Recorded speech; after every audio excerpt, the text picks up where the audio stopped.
Il y en a eu du chemin de parcouru depuis la création du Centre Amitié autochtone de Val-d'Or en 1974. Bien, ça représente beaucoup d'efforts, beaucoup de travail de la part de beaucoup de monde.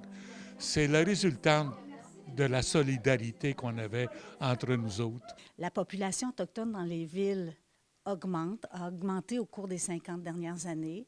C'est 60 des membres des Premières Nations qui vivent à l'extérieur d'une communauté. Et Val-d'Or, étant au cœur d'un territoire traditionnel anishinaabe, a toujours été un lieu de convergence. Un projet qui rendait à la base sceptique Richard Kistabiche, l'un des membres fondateurs du centre. Je n'y croyais plus ou moins, mais finalement, grâce à Jean et à Freddy, ben, on a décidé d'y aller. On verra ce qui va arriver, on va y aller. Mais ça l'a switché d'une manière qu'on ne s'entendait pas du tout à ça.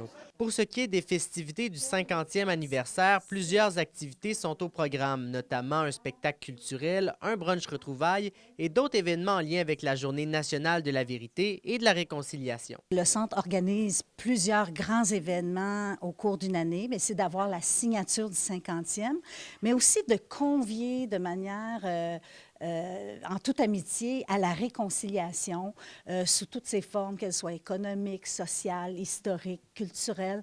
Alors, donc oui, on va avoir une programmation qui va être bonifiée par les grandes célébrations du 50e. Le CN s'est d'ailleurs manifesté comme partenaire officiel pour ce 50e anniversaire. L'entreprise ferroviaire fournira 25 000 $ pour la réalisation des différentes activités au cours de la prochaine année. D'autres événements seront d'ailleurs annoncés sous peu dans le but de célébrer ce 50e anniversaire.